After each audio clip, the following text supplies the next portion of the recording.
Баршаңызға қайырлы күн. Бүгін өзбек халқының өте дәмді сорпасын дайындайтын боламыз. Ерекше тағам, сондықтан видеоның соңына дейін қарап бірге болыңыздар. Алдымен пиязымызды жақсылатып, ұсақтатып турап аламыз. Одан кейін қыздырып тұрған майымызға салып, оны жақсылап қуырып аламыз.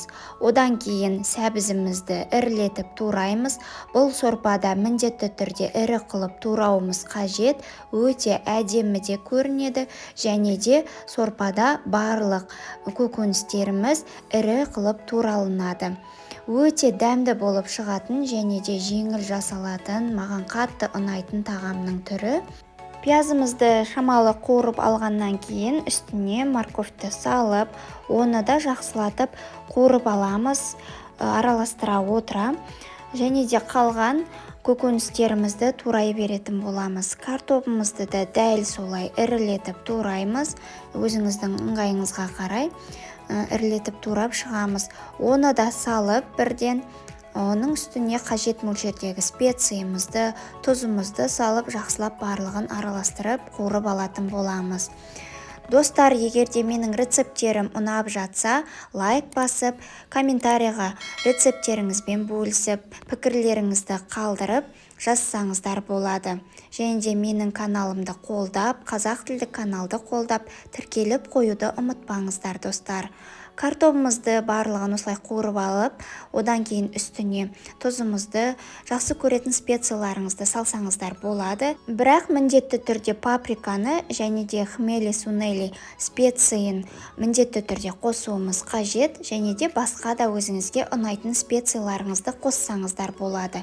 Қайнап тұрған ыстық суды үстіне құйып, кішкене 15-20 минуттай бұқтырып, оттың астын жайға қойып пісіріп алатын боламыз.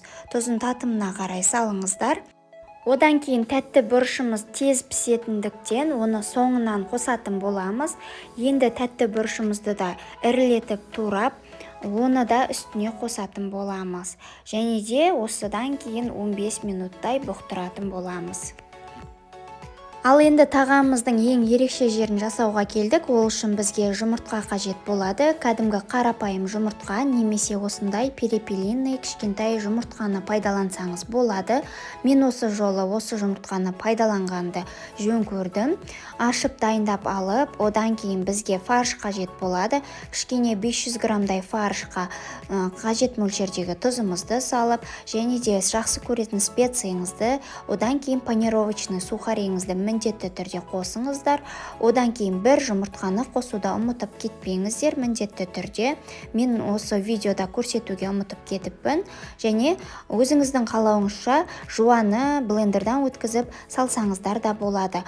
Барлығын жақсылатып араластырып, одан кейін видеодағыдай етіп, ұрғылап, фаршымызды жақсылатып, ретке келтіріп алатын боламыз. Одан кейін фаршымыздың бір бөлігін осылай алып, кішкенелетіп алып, оның ішіне жұмыртқамызды салып, дәл видеодағыдай етіп, орап, жақсылатып, орап, котлет сияқты жасайтын боламыз.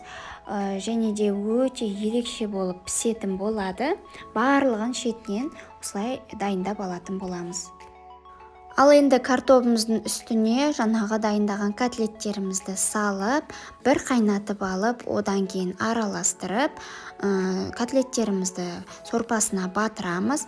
Содан кейін сорпаның астын кішкене баяу отта 15-20 минутта пісіріп аламыз. Осы жерде араластырған кезде ақырындап араластырыңыздар, себебі формасы бұзылып кетуі мүмкін. Және де көп араластыра бермей, қазаныңызды аша бермей, оттың астын жайға қойып, пісіріп алатын боламыз. Мінекей біздің тағамымыз дайын болды. Өте оңай жасалады, дәмді болып шықты. Міндетті түрде жасауға кеңес етемін. Үйдегі бар азық-түлікпен жасалады. Барлығына ұнайтынына сенімдімін. Жасап көріңіздер, ас болсын. Назарларыңызға рахмет. Келесі рецепттерде кездескенше.